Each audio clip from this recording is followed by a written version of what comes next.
CRM in hospitality sector. CRM in hotels and resorts, determining which consumers patronize the same hospitality brand in regular basis. Catering valuable guests കൃത്യമായിട്ട് cater ചെയ്യുക. Better customer data yields benefit, new directions online. അതായത് customer data മുഴുവൻ, അതായത് ഗസ്റ്റസിൻ്റെ data മുഴുവൻ CRM സോഫ്റ്റ്വെയറിലുണ്ടെങ്കിൽ നമുക്ക് അവരുടെ details കാര്യങ്ങളൊക്കെ കിട്ടാനായിട്ട് സാധിക്കുന്നു. Catering the valuable guests. Not all frequent guests are elite and then much more valuable than others in terms of profitability ബേസിസിൽ എല്ലാ ഗസ്റ്റും ഒരേപോലെയല്ല. ഫ്രീക്വൻ്റ് ആയിട്ടുള്ള ഗസ്റ്റസ് ആണെങ്കിൽ അത് എല്ലാവരും ഒരേപോലെയല്ല, ഓരോരുത്തരും പ്രത്യേക രീതിയിലാണ് നമ്മൾ ട്രീറ്റ് ചെയ്യുന്നത്. Key identify the frequent customers who book premium high profit accommodations and who patronise the profit generating resources. ചിലർ മുൻകൂട്ടി ബുക്ക് ചെയ്തിട്ട് പ്രീമിയം ഹൈ പ്രോഫിറ്റ് അക്കോമഡേഷൻസ് ഉണ്ട്, അതൊക്കെ നമുക്ക് കൃത്യമായിട്ട് പെട്ടെന്ന് ഐഡൻറ്റിഫൈ ചെയ്യാനായിട്ട് പറ്റുന്നു. CRM technology can reveal frequent customers who provide the maximum potential.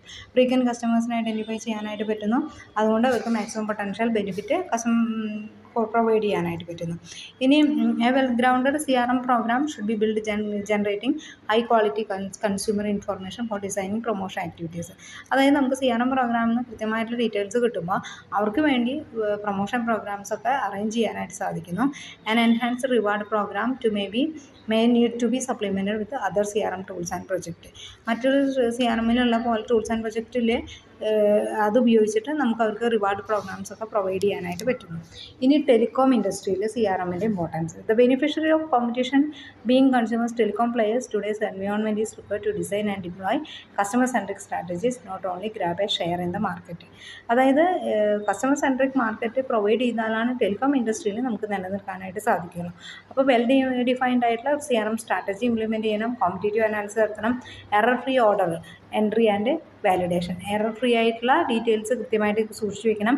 Value based customer service differentiation, നമുക്ക് കൂടുതൽ വാല്യൂ ഉള്ള, അതായത് കൂടുതൽ സർവീസ് ഉപയോഗിക്കുന്ന, നെറ്റോ കാര്യങ്ങളൊക്കെ കൂടുതൽ ഉപയോഗിക്കുന്ന ആൾക്കാരെ ഐഡൻറ്റിഫൈ ചെയ്യണം, അവർക്ക് ഓഫറുകൾ കാര്യങ്ങളൊക്കെ കൊടുക്കുക. Smarter acquisition, product churn mitigation, നമുക്ക് അവിടെ നിന്ന് വിട്ടുപോകുന്നത് കസ്റ്റമേഴ്സ് വിട്ടുപോകുന്നതൊക്കെ മാക്സിമം കുറയ്ക്കാനായിട്ട് സാധിക്കണം. Then migrating prepaid customer to postpaid subscriptions, നമുക്ക് മുൻകൂട്ടി പോസ്റ്റ് പെയ്ഡ് സബ്സ്ക്രിപ്ഷൻസ് എടുക്കാനായിട്ടുള്ള കാര്യങ്ങൾ മുൻകൂട്ടി ചെയ്യണം. Knowledge management, real time retail management, channel management, billing management, അതൊക്കെ കൃത്യമായിട്ട് ചെയ്തിട്ടുണ്ടായിരുന്നു. ഇനി profiling, practising consumer pain improved sales എഫേർട്ടിന് വേണ്ടി profiling, billing and appropriate profile of the കസ്റ്റമറിൻ്റെ പ്രൊഫൈൽ ഉണ്ടാക്കി വയ്ക്കാം. Modelling, data mining on profile information and contact analysis, അതായത് ആവശ്യമുള്ള ഡാറ്റ മാത്രം കീപ്പ് ചെയ്ത് വയ്ക്കാം. Scoring, predictive analytics, scoring the existing കസ്റ്റമേഴ്സിൻ്റെ കറക്റ്റായിട്ടുള്ള സ്കോറ് കണ്ടുവയ്ക്കുക എന്നുള്ളതൊക്കെയാണ് മെയിനായിട്ട് ഇതിനുള്ള ആക്ടിവിറ്റീസ്. ഓക്കെ.